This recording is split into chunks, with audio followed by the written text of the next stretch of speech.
All right, the watch list for Wednesday, November 2nd. Real quick, FOMC decision tomorrow at 2, so I am not going to trade tomorrow afternoon. I never do. Um, Might go out and buy a Harley instead, so I'll let you know. I'll follow up on that. Anyway, I'm going to trade the morning, but it's worth noting. I've been talking about the market feeling heavy. I've been saying it for about 2 weeks, and we did break down below support today. Decent volume. The election is a week away, so anything can happen. So trade with that in mind. I'm definitely feeling setups now working as well. And the important thing is to come out of the other side of periods like this with all of your capital, right? So I think the thing I'm best at is not feeling like I always need to be in a trade. And after running a trading room, or the great StockBits.com trading room since 2004, so what is it, over 12 years now, the common theme I've seen on people that are really struggling, among people that are really struggling, is overtrading. I would much rather. Well, have you ever ended a day? Have you ever ended a day where you were down a little bit early on, and then you just didn't want to have that little loss, so you just kept pushing and pushing until all of a sudden it was a huge loss, and you go back and you start talking to God, saying, "Just please let me go back to the time when I was only down a couple $100, and I promise I won't do what I just did." That can happen. And so you need to get to the point in your trading career where when you are down a little and you're not feeling it and the market conditions aren't right, you need to say to yourself, this little bitty loss is probably the best loss I can take, and learn to walk away when that happens, because, man, it's not that hard to fall into a trading death spiral and in one day or 1 hour destroy your trading account. So always remember how important your capital is, all right, because you can't trade without your capital. So treat that like something you absolutely have to protect, because it is, okay? So when conditions aren't great, scale back or don't trade at all, right? It only takes 1 or 2 decent trades a week, but you got to make the setups be there, and you got to make it happen when conditions are right. So enough babbling. Keep this SPY chart in mind. I'm going to go into the watch list for tomorrow. NSPR. I did not catch a trade in this one today because it was already gone by the time I saw it. But really nice volume and had good news. And I actually briefly took out the highs from this volume spike, which was about a month ago, 3 weeks ago maybe. So let's watch this for maybe a red to green, something like that tomorrow. And this one should be on watch all week. I don't know. The day after a huge spike is rarely the best day to trade it again. But what you don't want to do is take it off your charts, by Friday or Monday. There might be a beautiful secondary setup in it. So, but it can happen tomorrow. So I'm going to start with it on a chart tomorrow. SKLN. Now this did a reverse split, and so the chart's really weird.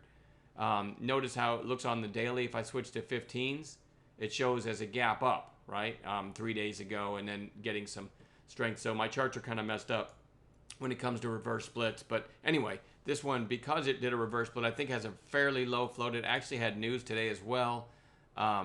Jane from England put this on our watch list in the morning before the open, and she was certainly right. I mean, it was just strong out of the gate. I mentioned it flagging when it looked like this flag right here, and it ended up ripping in the afternoon. Had a few thank yous for that, even though I didn't trade it myself. I do want to watch this for potential follow-through, maybe a red to green tomorrow. NTP had this big pop yesterday and kind of an inside day today. It is one of those stocks that trades with nickel spread, so I don't know. I'm not a big fan of those, but I think this is worth keeping an eye on. LTBR had nice relative strength today. I saw the volume in it. It was on the watch list going into today, but I just didn't take it. It was kind of spready, but anyway, it did show some strength. Let's watch that for a possible red to green tomorrow. AVH did a nice pop, and all this pop happened at the end of the day, right? It all happened in the last 10 minutes, so I definitely want to watch this one for maybe a red to green, something like that. VRX, this is my head shaker. I almost never end a trading day without scratching my head saying, "Oh man, why didn't I take that?" Well, VRX was mentioned in the room probably before it even got to 20, and meeting my parameters I teach, the 1980s here would have been a buy. And again, it's just one of those things were happening so fast, didn't pull the trigger, and the thing just ripped higher. So I didn't lose money on it, I just didn't take it, but huge move. I hate to call something or have it on watch after a monster move like that, because the next day is rarely a great trade, but I got to have it on watch with that intraday squeeze. With the proper setup tomorrow, you never know. We may get another squeeze, so we'll just have to watch it, okay? Electronic Arts, another red day. I did make a call in this one today. Long over this little candle right here, 77.41 I think was the entry, 77.18 stop, and it went up to 78.75-ish, something like that. So really nice low risk setup there, and it ended up closing red, and we're going to watch it again for another bounce tomorrow. TSLA, this one gapped up on earnings, hit the 200-day, and now you're 4 days down into, this is a super interesting chart, into the June lows, and actually it went farther down in after hours. I think they were doing a conference call. I think it's in after hours it's trading around 188.75 at the time I'm making this video. So it's even gapping down. The low of today was 188.10. I really like this one for a potential. I'd like to see a gap down and a quick sell-off in the morning, and then I'll look for a reversal and a snapback the other way. To me, this has come from this, the highs, actually it says the high was 213.70.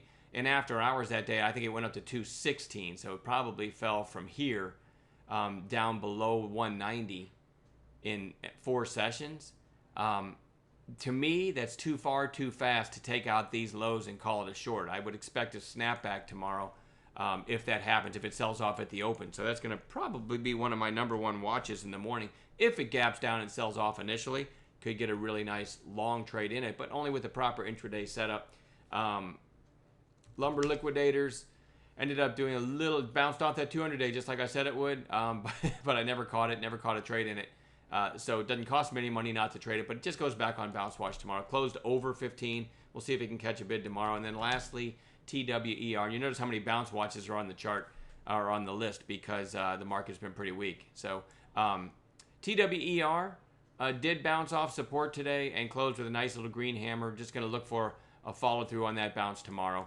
And that is my list. We'll also stock some gappers in the morning. And then I'll leave it at that, guys. Have a great rest of your evening, and we'll talk to you guys tomorrow.